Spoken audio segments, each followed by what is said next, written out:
Okay, so today is July 3rd, approximately 12:30 p.m. Today I'm going to be talking about substance use. We'll sprinkle in some substance abuse, but I think we can all agree that any or a certain degree of substance abuse is wrong, but the rest is really up for interpretation. I'll start with what my ground rules are. It's that whenever I partake in any kind of substance, whatever that is, I take the appropriate amount in which it won't either, one, damage my health, and I've kind of figured out what the limits are with a lot of things, and also that I don't lose control of myself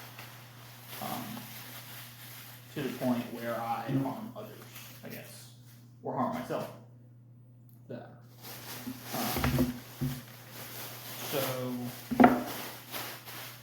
Yeah. That is based off of my biblical understanding. I don't want to say religious because the religious connotations of substance abuse or use in general are very convoluted depending on who you ask.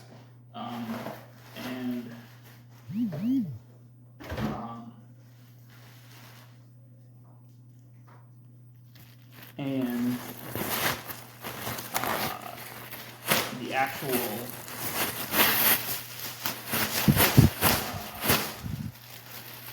basis for that understanding is a little weak. There aren't many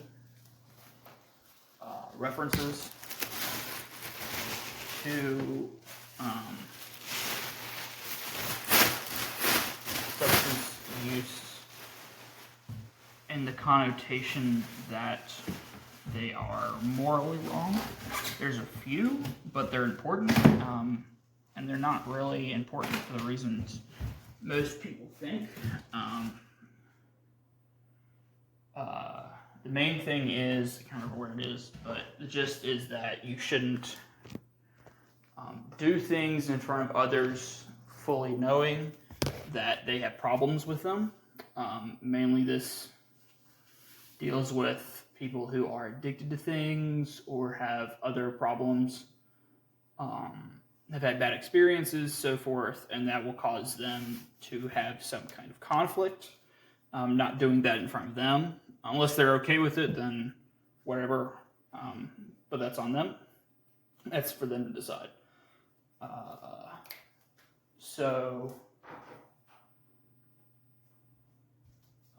The second kind of part of that is that you shouldn't partake enough where you are hurting yourself, hurting others,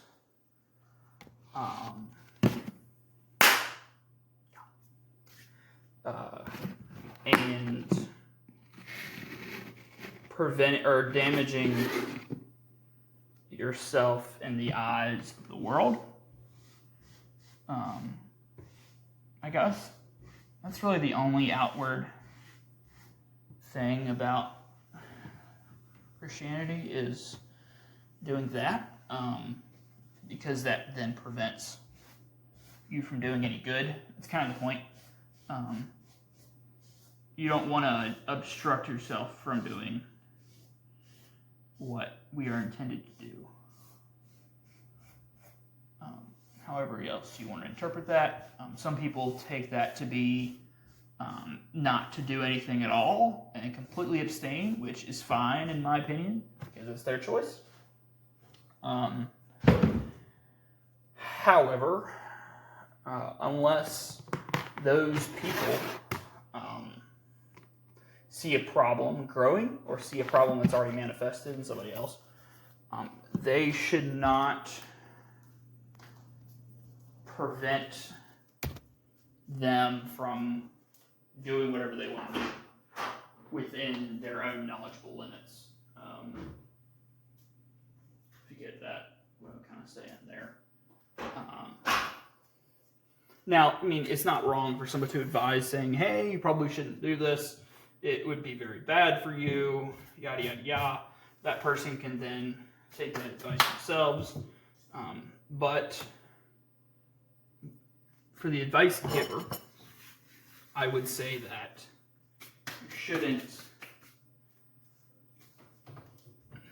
you should be giving that advice out of their own best interest, not your personal viewpoint. So that kind of segues into my family aspect of this. Let's start on my father's side because it's a little more definite. He grew up around alcohol in particular and tobacco stuff in the 70s, so that stuff was kind of more accepted, especially in the communities in the region where he lived.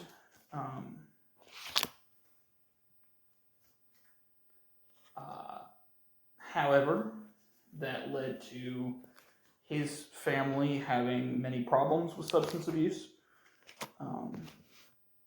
and use in general, because of not just the immediate health problems, but the long-lasting health problems.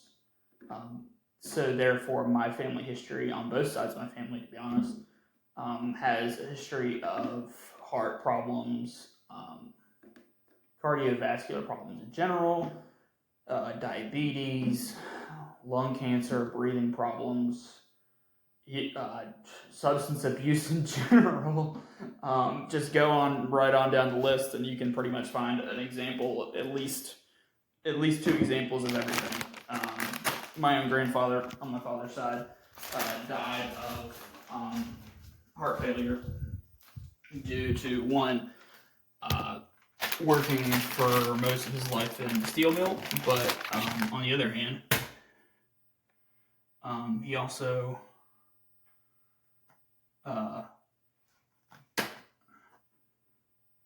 smoked quite heavily and had a history of not alcohol abuse, but use, and that did not leave a good influence on his children, the ones older than my father, who are estranged and sort of like half siblings, so there is that. And they're estranged and or, to be honest, I'm not even sure if they're still living. Actually, I don't think they are. I think one just recently died due to that, due to problems from that. In any case, you kind of get the idea. So, from his point of view, I understand, even though he's a little more loose on it.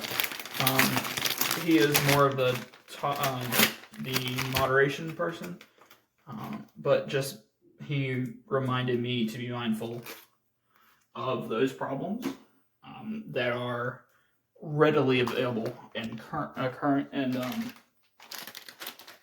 readily apparent in our family history. So, yeah. And it's not really from him that I get the,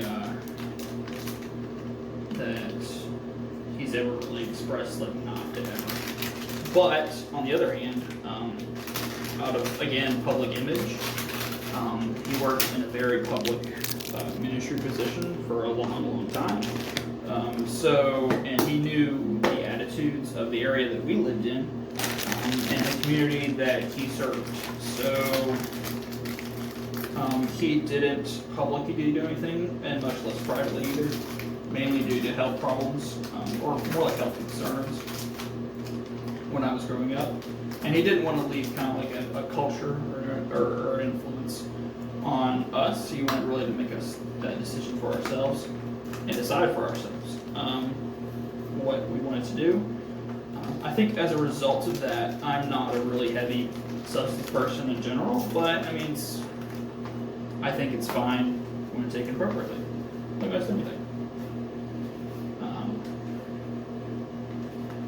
My mother, on the other hand, her side of the family, lesser health problems, but they're still there.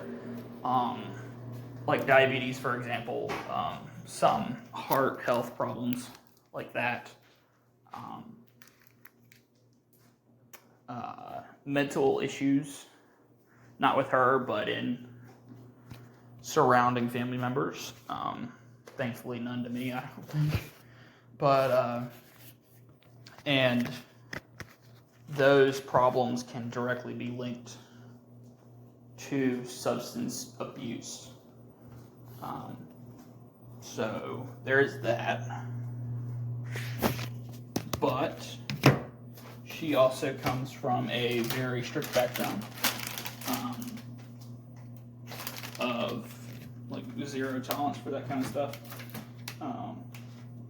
But when she was in her younger days, before she had kids, me and my siblings,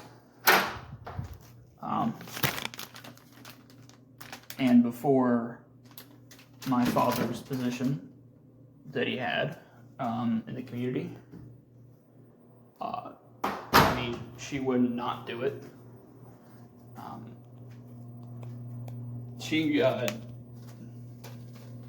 There's funny stories that aren't really relevant to this. I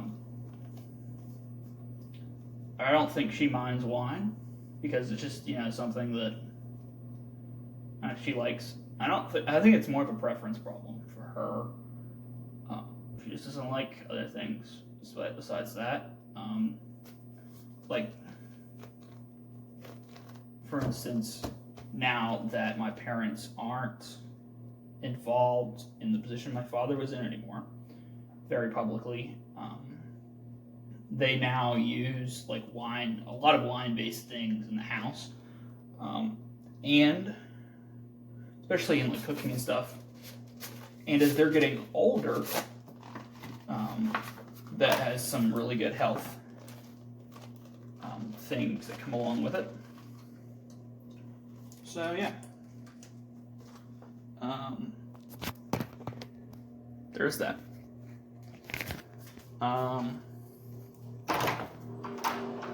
So I guess more about me.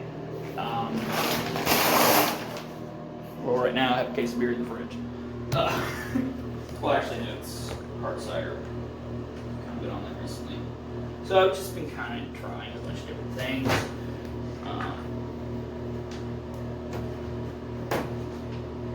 Just to see what I like. I'm still kind of in the branching out phase. I just turned 21.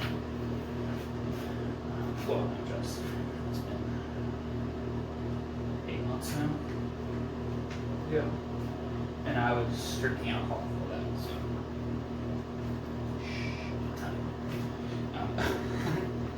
Anyway, so.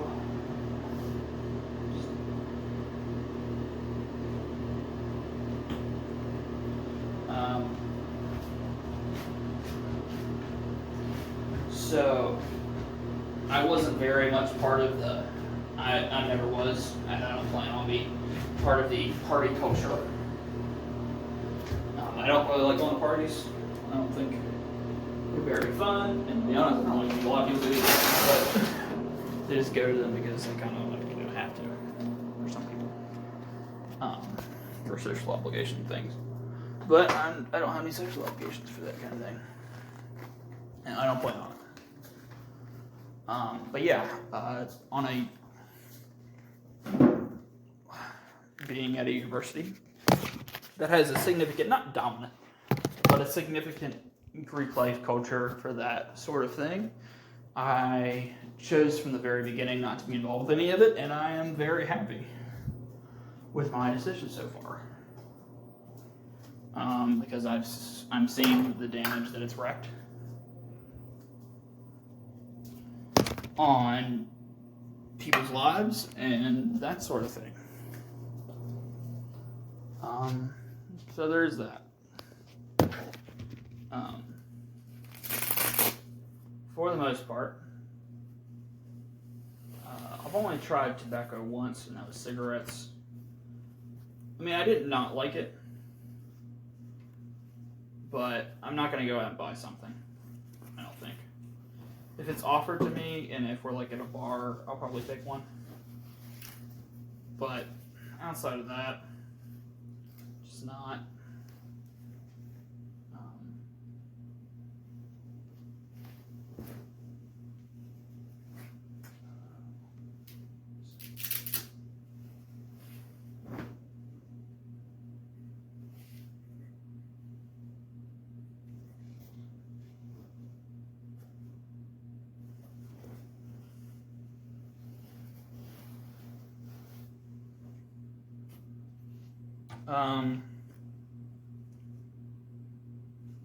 Yeah, I mean, I tried it. Yeah, like I said, I did not like it. But there's those health concerns. Again, I already have high cholesterol. I don't need to keep increasing it. And I'm doing pretty much everything I can to keep that down and keep that from being a problem.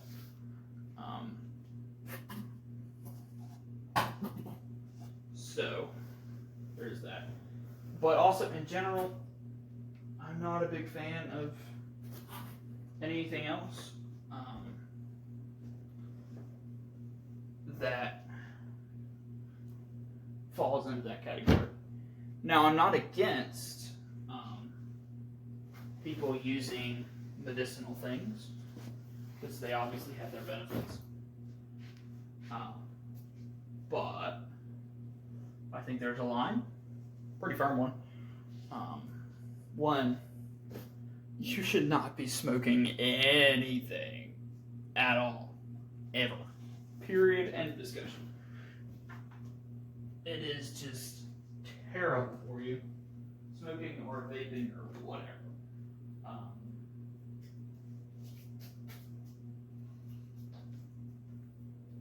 If you take, I wouldn't mind taking like an edible something, but only if it was CBD something, or something like that. Not anything beyond that. I mean, there's no benefits. It's just you getting high and, again, violating that, like, thing about not being present, not being aware, and that kind of thing. So, that's pretty much how I feel about that. Yuck.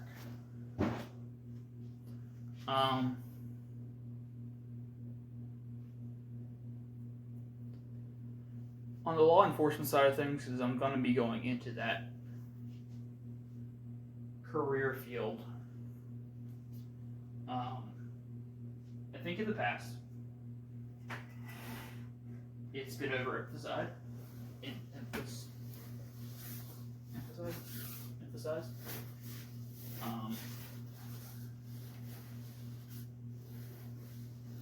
It's like, well, I mean, it's like the prohibition thing, right? If you restrict it enough, people are going to do one more. It's a restricted substance. You get the idea.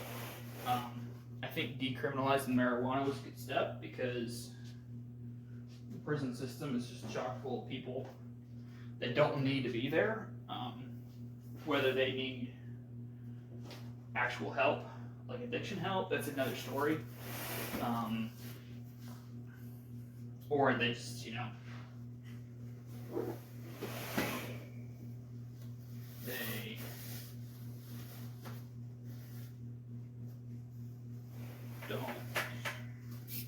they don't need to be in prison for carrying an ounce of marijuana on them. It's just not cool.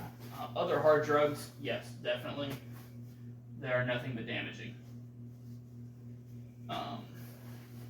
But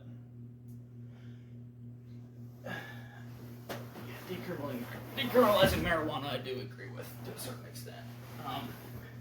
Now, making it totally legal, like those idiots out in Colorado did, that was probably a little overboard. And and I think they're realizing that now.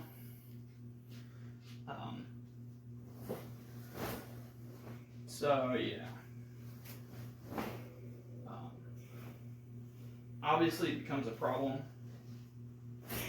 when it starts hurting families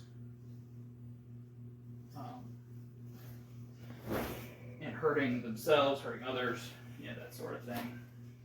So that's where I'm kind of going to draw my line, at least when it comes to the professional side of it.